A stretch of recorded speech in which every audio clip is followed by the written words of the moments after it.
Welcome back to Give It Thought. As always, I'm Jake, and let's get right into today's story. So this story has been covered by a few other outlets here on the old YouTube, namely Gameranks, but I kind of like to go into more detail about it. Doom, in addition to Inside, has just dropped its anti-piracy protection. And from a business perspective, like it or not, games kind of have to do something nowadays to stave off pirates. So why did they drop it at this point? Well, according to Denuvo, the company behind Doom's anti-piracy protection, the simple reason why Denuvo Anti-Tamper was removed from Doom was that it had accomplished its purpose by keeping the game safe from piracy during the initial sales window. So there you have it. Bethesda and id Software made enough money from it, so they don't really need to have protection on there anymore. The Denuvo spokesperson continued, surprised at his own company's success, the protection on Doom held up for nearly 4 months, which is an impressive accomplishment for such a high-profile game. But is that the true reason that Bethesda decided to remove the anti-tampering from Doom?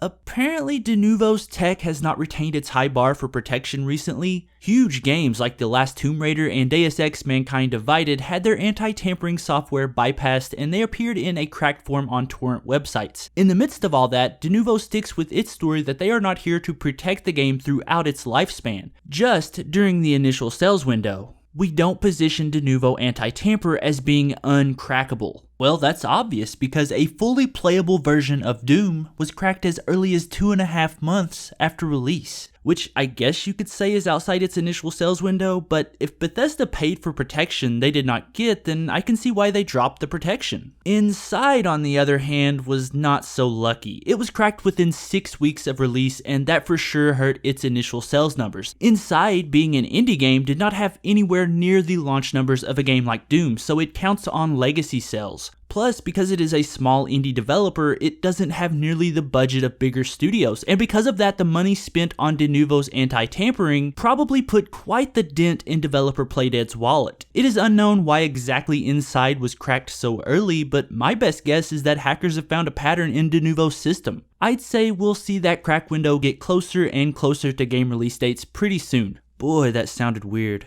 Crack window. Traditionally, games have used something called digital rights management, better known as DRM, to avoid this sort of thing, but Doom, along with most of Square Enix's new games and the aforementioned Inside, used anti-tampering. DRM is different from anti-tampering in that it requires a whole slew of requirements, like always being connected to the internet, like the recently released Super Mario Run, having you register your game on some sort of online service, among a bunch of other aggravations. I don't know if any of you remember the SimCity launch back in 2013, but yeah, that was all due to the game's DRM. Seems like Diablo 3 had a similar problem if I remember correctly, but I didn't play it until it hit consoles. Anyway, so what is anti-tampering? According to a spokesperson from the company behind the anti-tampering tech, it simply prevents the debugging, reverse engineering, and changing of executable files. Okay, that's not simple at all. The reality is that no one really knows how it works except, well, the company and maybe a few high-level hackers. Other than that, it might as well be magic. Anti-tampering builds upon the foundations of DRM to create a more stable defense, but as we've seen, those defenses are now crumbling. It's no secret at all that companies have been having to battle the piracy monster in different ways. Some have taken to free-to-play models or subscription-based services to try and counteract it.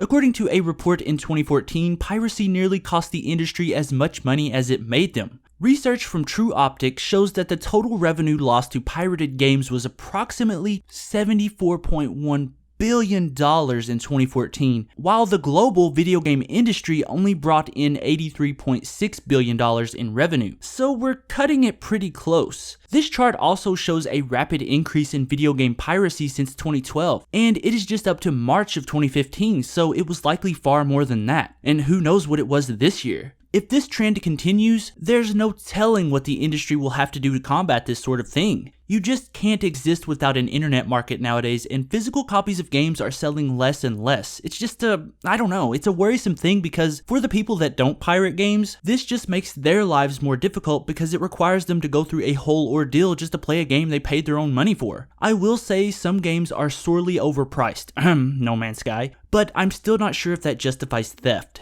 but I just wanted to let everyone know what was going on with Doom and why they have dropped their piracy protection. And I'm going to go ahead and say try to support your favorite games when you can, and that's it. I'm not going to try to white knight this situation. So be sure to tell me your opinions on video game piracy. Can you justify pirating a game, or do you see it as literal theft? Be sure to tell me all about it down below.